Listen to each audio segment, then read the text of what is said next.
माधो जल की प्यास न जाए, जल मह अगन उठी अद कहाए। तू जल निध हो जल का मीना, जल में रहो जल बिन खीना। तू पिंजर हो सुवटा तोर, जम मंजार कहाँ करे मोर।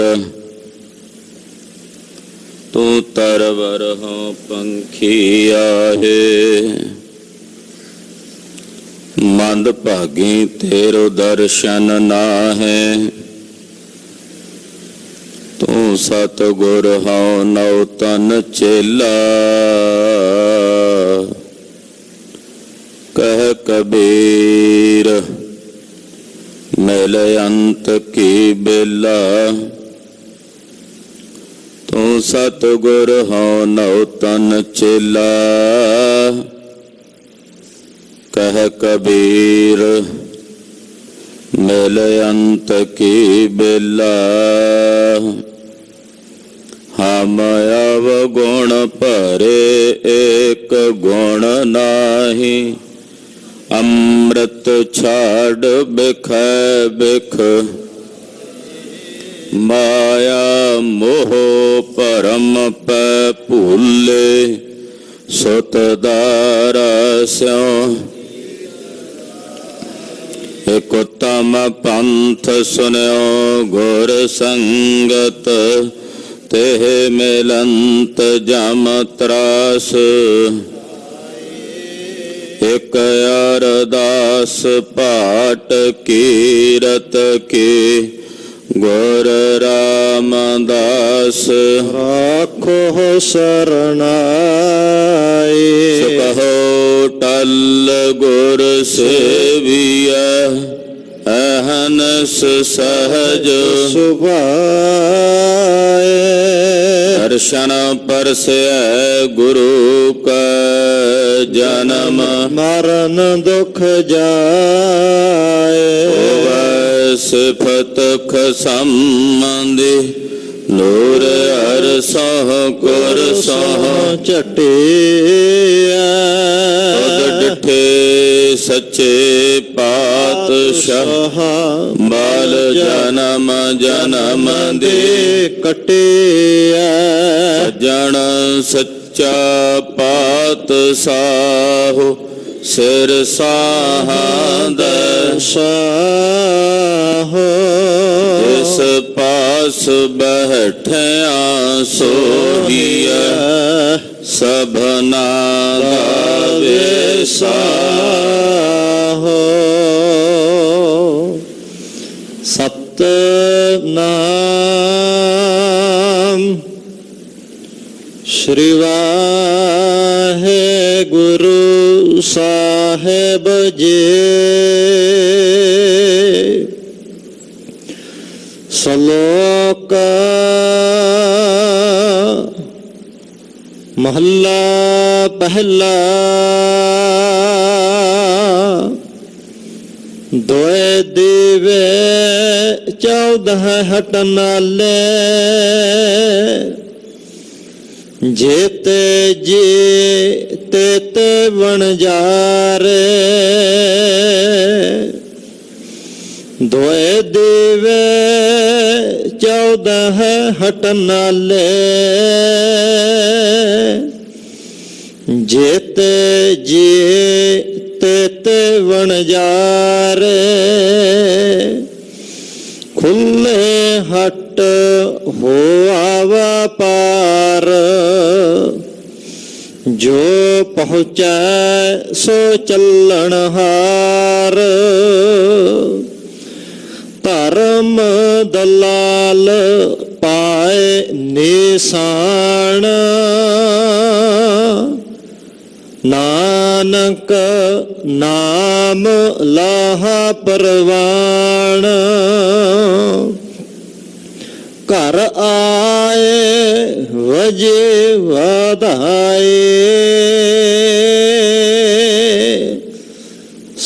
ਸਚ ਨਾਮ ਕੇ ਮਿਲੇ ਵਡਿਆਏ। ਮਹੱਲਾ ਪਹਿਲਾ।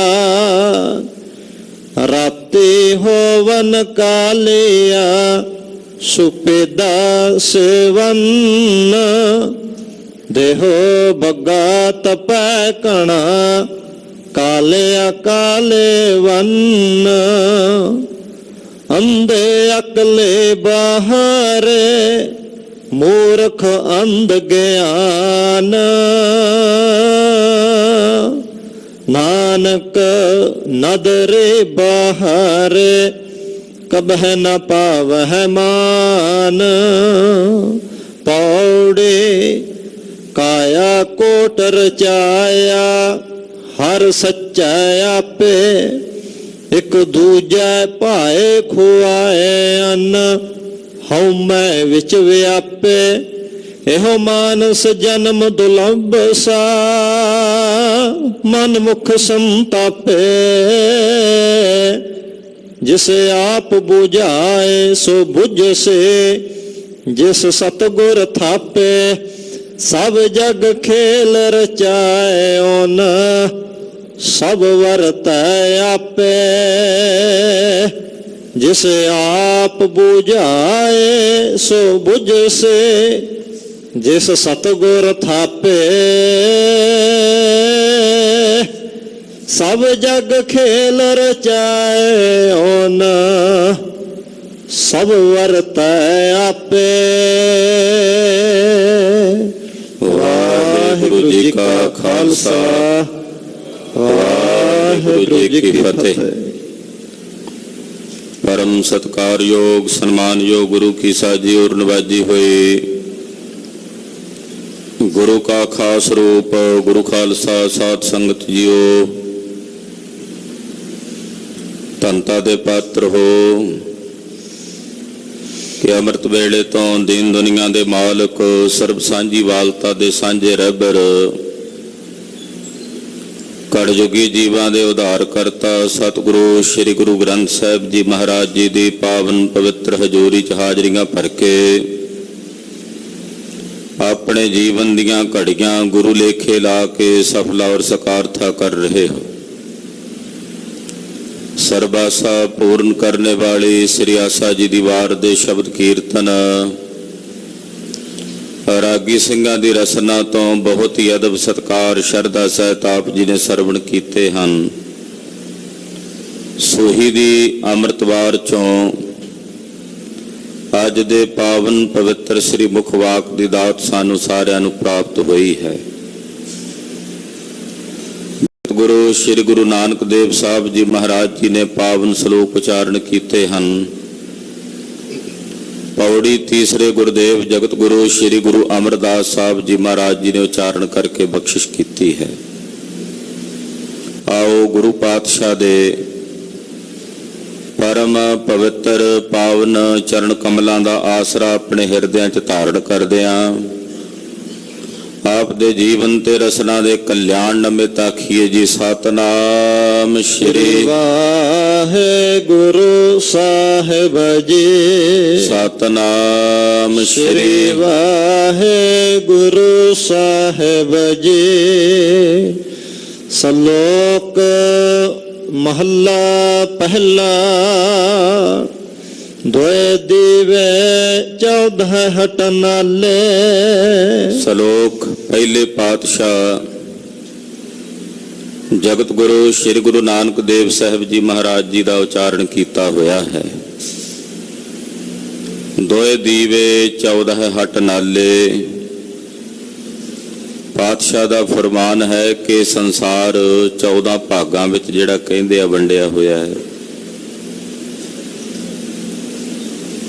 ਜਿਹੜੇ ਕੇਵਲ ਇਸ ਬ੍ਰਹਿਮੰਡ ਦੀ ਬਾਤ ਕਰੀਏ ਐਸੇ ਕਰੋੜਾਂ ਬ੍ਰਹਿਮੰਡ ਨੇ।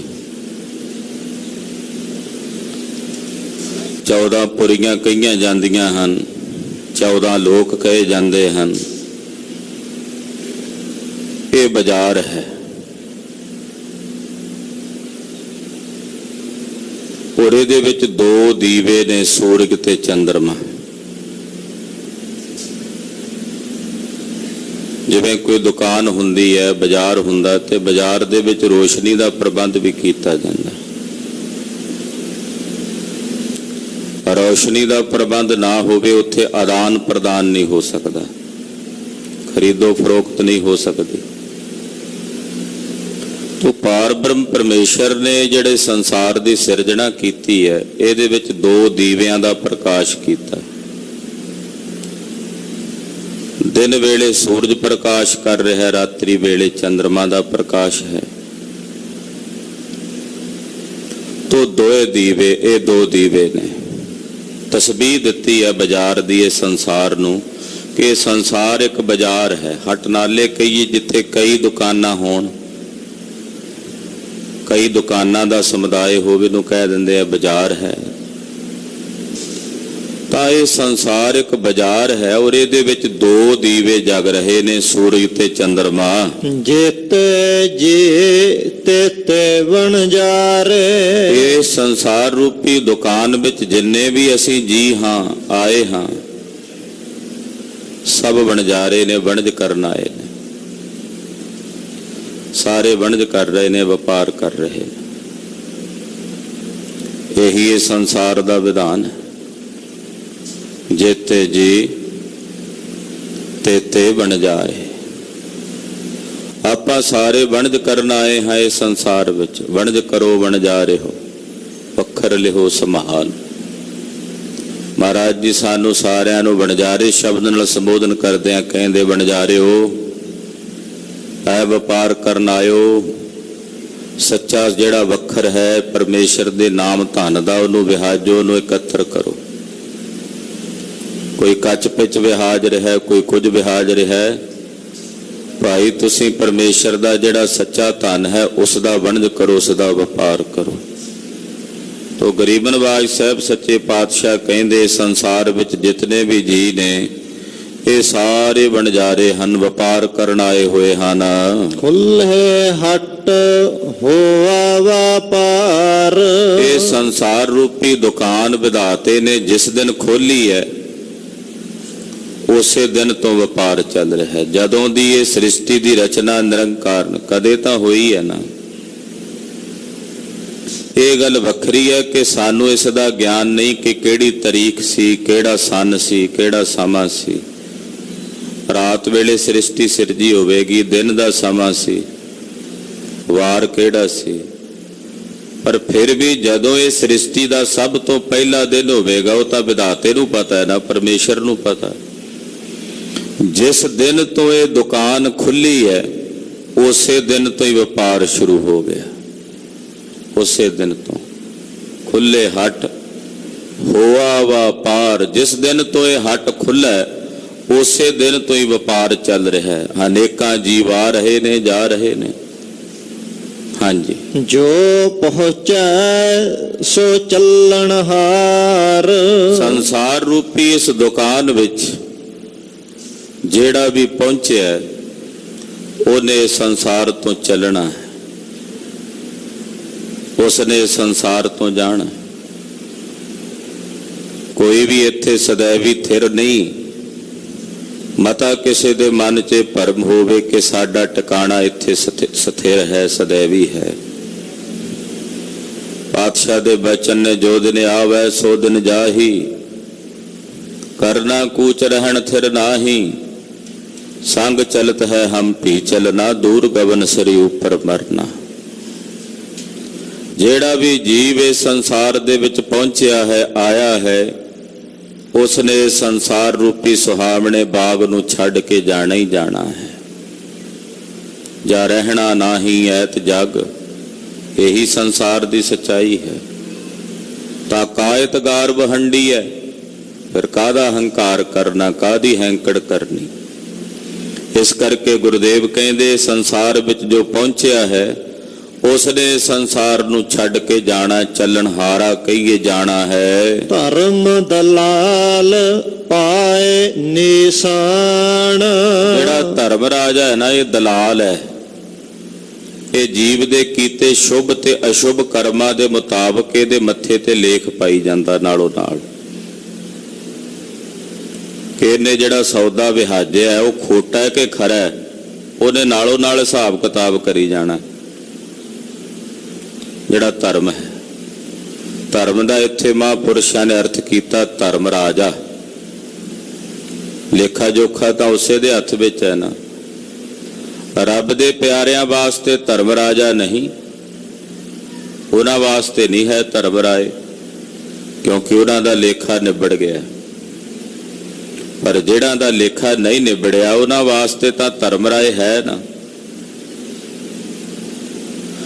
ਤੋ ਧਰਮ ਰਾਜਾ ਉਹ ਦਲਾਲ ਹੈ, ਜੀਵ ਦੇ ਸ਼ੁਭ ਔਰ ਅਸ਼ੁਭ ਕਰਮਾਂ ਨੂੰ ਵੇਖ ਕੇ, ਖੋਟੇ ਤੇ ਖਰੇ ਕਰਮਾਂ ਨੂੰ ਵੇਖ ਕੇ ਨਾਲੋਂ ਨਾਲ ਹਿਸਾਬ ਕਿਤਾਬ ਕਰੀ ਜਾਂਦਾ।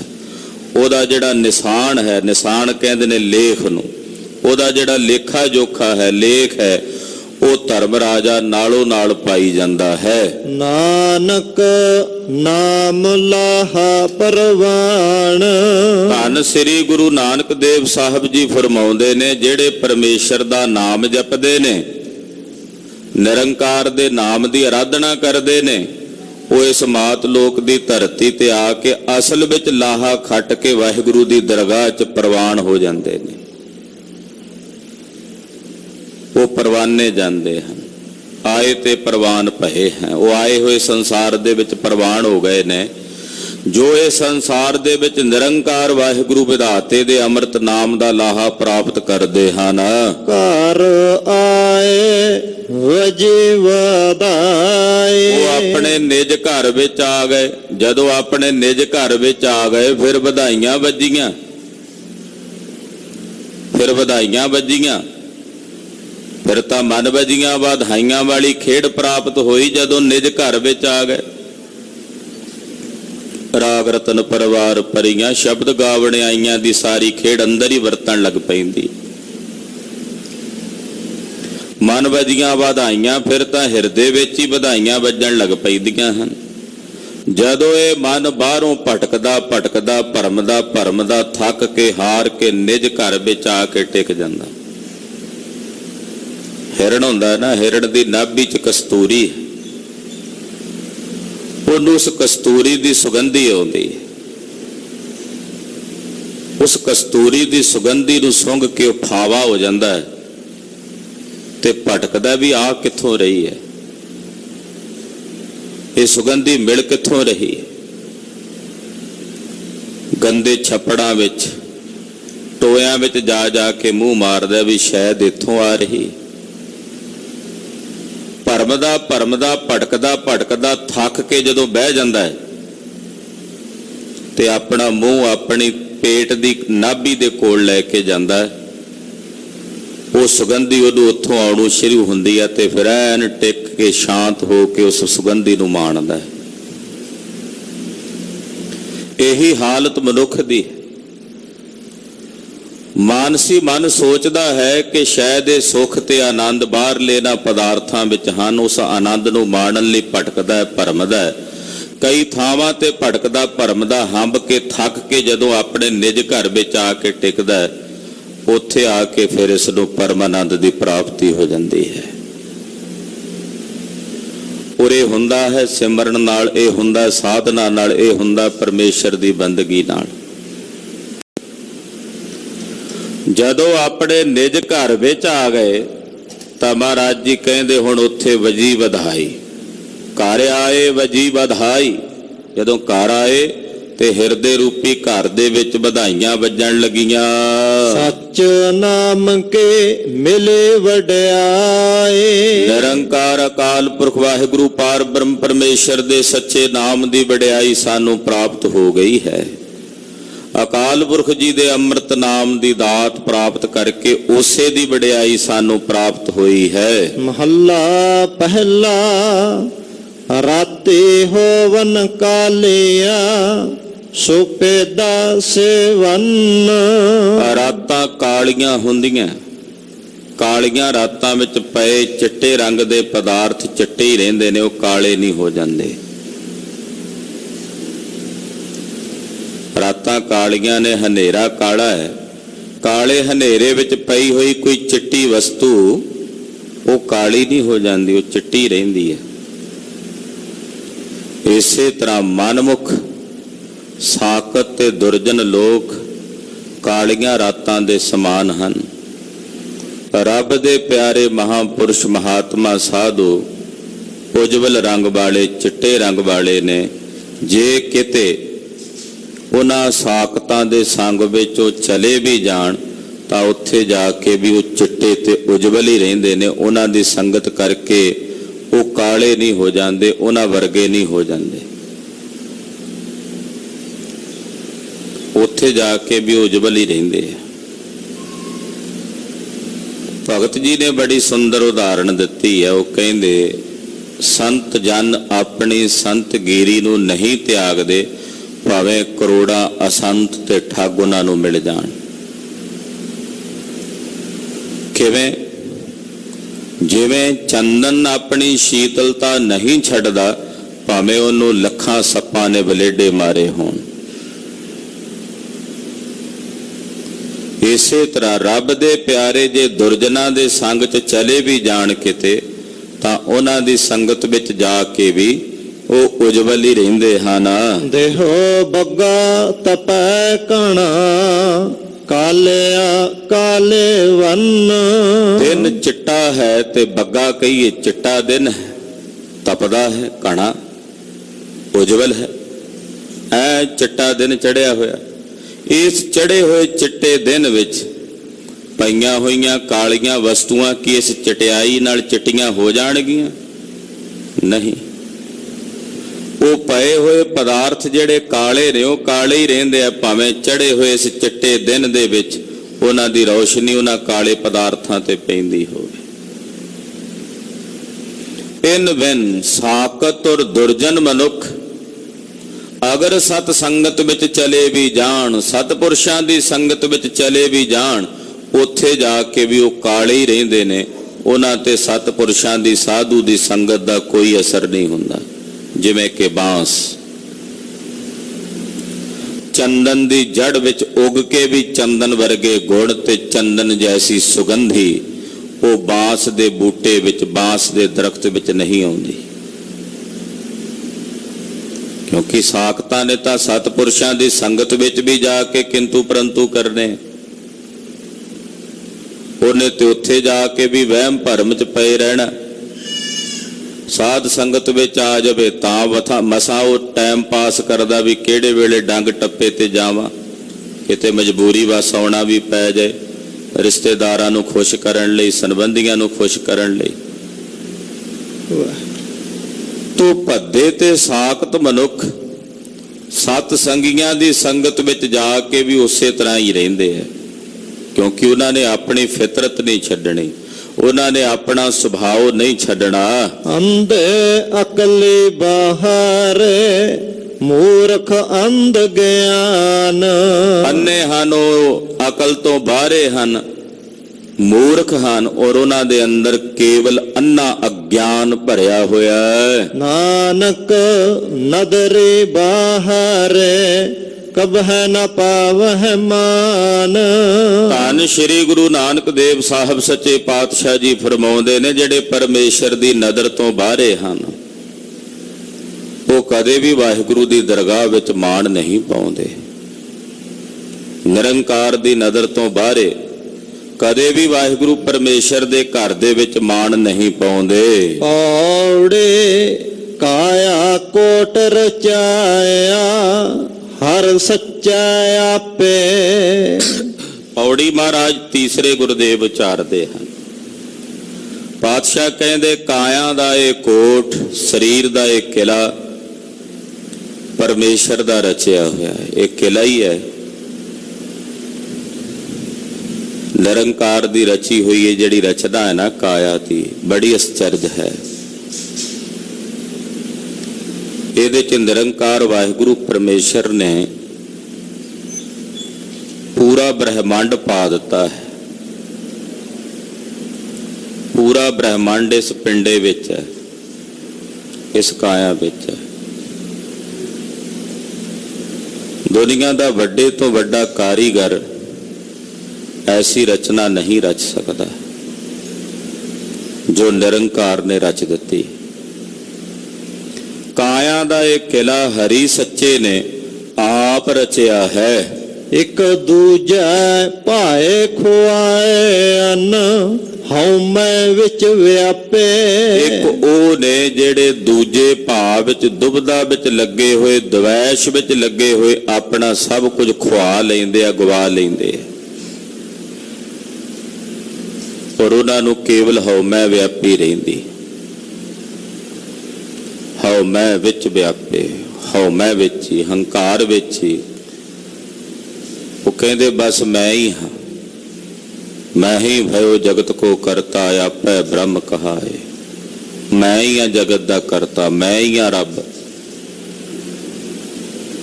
ਇਹੋ ਜੀ ਝੂਠੀ ਹਉਮੈ ਤੇ ਹੰਗਤਾ ਦੇ ਵਿੱਚ ਉਹਨਾਂ ਦੀ ਸੁਰਤ ਵਿਆਪੀ ਰਹਿੰਦੀ ਹੈ,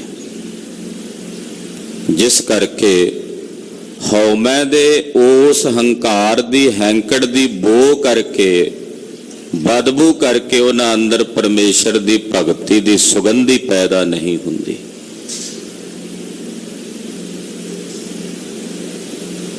ਤੋ ਗੁਰਦੇਵ ਨੇ ਹੁਕਮ ਕੀਤਾ ਗੁਰਬਾਣੀ ਵਿੱਚ, ਆਪਣੀ ਹਉਮੈ ਨੂੰ ਆਪਣੇ ਹਿਰਦੇ ਚੋਂ ਤਿਆਗ। ਤਨ ਦੀ ਹਉਮੈ ਹੈ, ਧਨ ਦੀ ਹਉਮੈ ਹੈ, ਪਦਾਰਥਾਂ ਦੀ ਹਉਮੈ ਹੈ, ਸਰੀਰ ਦਾ ਅਭਿਮਾਨ ਹੈ, ਰੂਪਮਾਨ ਹੋਣ ਦਾ ਅਭਿਮਾਨ ਹੈ। ਇਹ ਸਾਰਾ ਅਭਿਮਾਨ ਆਪਣੇ ਹਿਰਦੇ ਚੋਂ ਤਿਆਗ। ਪਰ ਮਨਮੁਖ ਭੱਦੇ ਮਨੁੱਖ ਐਸੀ ਹਉਮੈ ਵਿੱਚ ਹੀ ਆਪਣੀ ਸਾਰੀ ਜ਼ਿੰਦਗੀ ਬਤੀਤ ਕਰ ਦਿੰਦੇ ਹਨ। ਇਹੋ ਮਾਨਸ ਜਨਮ ਦੁਲੱਭ ਸਾ ਮਨ ਮੁਖ ਸੰਤਾਪੇ। ਇਹ ਮਨੁੱਖਾ ਜਨਮ ਜੋ ਦੁਰਲੱਭ ਹੈ, ਕੀਮਤੀ ਹੈ, ਨਾਇਆਬ ਹੈ, ਜਿਸ ਦੀ ਕੋਈ ਕੀਮਤ ਹੀ ਨਹੀਂ, ਮੁੱਲ ਹੀ ਨਹੀਂ। ਐਸੇ ਕੀਮਤੀ ਦੁਰਲੱਭ ਮਨੁੱਖ ਜਨਮ ਨੂੰ ਪ੍ਰਾਪਤ ਕਰਕੇ ਮਨਮੁਖ ਫਿਰ ਵੀ ਭਲੀ ਪ੍ਰਕਾਰ ਨਾਲ ਤਪਦਾ ਹੈ। ਕੀਮਤੀ ਸ਼ੈ ਨੂੰ ਪ੍ਰਾਪਤ ਕਰਕੇ ਵੀ ਮਨਮੁਖ ਤਪਦਿਆਂ ਤਪਦਿਆਂ ਕ੍ਰਿਜਦਿਆਂ ਹੀ ਆਪਣੀ ਇਸ ਮਨੁੱਖੀ ਜ਼ਿੰਦਗੀ ਦੇ ਸਮੇਂ ਨੂੰ ਅਜਾਈਂ ਬਤੀਤ ਕਰ ਰਿਹਾ ਹੈ। ਹਾਂਜੀ, ਜਿਸ ਆਪ ਬੁਝਾਏ ਸੋ ਬੁਝ ਸੇ, ਜਿਸ ਸਤਿਗੁਰ ਥਾਪੇ। ਜਿਹਨੂੰ ਸਤਿਗੁਰੂ ਜੀ ਆਪ ਕਿਰਪਾ ਕਰਕੇ ਬੁਝਾਉਂਦੇ ਨੇ, ਉਹ ਇਸ ਗੱਲ ਨੂੰ ਬੁੱਝ ਲੈਂਦਾ, ਜਾਣ ਲੈਂਦਾ। ਜਾਂ ਇਸ ਤਰ੍ਹਾਂ ਕਹਿ ਲਈਏ, ਜਿਹਨੂੰ ਸਤਿਗੁਰੂ ਜੀ ਨੇ ਆਪ ਥਾਪਿਆ, ਆਪ ਨਿਵਾਜਿਆ, ਉਹ ਇਸ ਗੱਲ ਨੂੰ ਬੁੱਝ ਲੈਂਦਾ ਹੈ। ਸਭ ਜਗ ਖੇਲ ਰਚਾਏ ਓਨ ਸਭ ਵਰਤੈ ਆਪੇ। ਇਹ ਸਾਰੇ ਜਗਤ ਦੀ ਖੇਡ ਨਿਰੰਕਾਰ ਅਕਾਲ ਪੁਰਖ ਵਾਹਿਗੁਰੂ ਪਰਮੇਸ਼ਰ ਨੇ ਆਪ ਰਚੀ ਹੈ, ਕੋਈ ਦੂਜਾ ਰਚਨਹਾਰ ਨਹੀਂ। ਸੰਸਾਰ ਦੀ ਇਹ ਰਚਨਾ ਨਿਰੰਕਾਰ ਨੇ ਇੱਕ ਅੱਖ ਦੇ ਫੋਰ ਵਿੱਚ ਰਚੀ ਹੈ। ਕੀਤਾ ਪਸਾਓ ਏਕੋ ਕਵਾਓ, ਤਿਸ ਤੇ ਹੋਏ ਲਖ ਦਰਿਆਓ। ਇਹ ਸਾਰਾ ਪਸਾਰਾ ਵਾਹਿਗੁਰੂ ਦਾ ਆਪਣਾ ਰਚਿਆ ਹੈ। ਰਚ ਕੇ ਫਿਰ ਇਹਨਾਂ ਸਾਰਿਆਂ ਵਿੱਚੋਂ ਆਪ ਹੀ ਵਰਤ ਰਿਹਾ ਹੈ, ਸਭ ਵਰਤੈ ਆਪੇ। ਰਚ ਕੇ ਫਿਰ ਸਾਰਿਆਂ ਵਿੱਚ ਵਰਤ ਵੀ ਰਿਹਾ। ਇਹੋ ਜਗ ਸੱਚੇ ਕੀ ਹੈ ਕੋਠੜੀ, ਸੱਚੇ ਕਾ ਵਿੱਚ ਵਾਸ। ਇਹ ਜਗਤ ਸੰਸਾਰ ਜਿਹੜਾ ਹੈ ਪਰਮਾਤਮਾ ਦੀ ਰਚੀ ਹੋਈ ਕੋਠੜੀ ਹੈ, ਔਰ ਇਸ ਕੋਠੜੀ ਨੂੰ ਰਚ ਕੇ ਉਹ ਇਹਦੇ ਵਿੱਚ ਵਸਦਾ ਹੈ।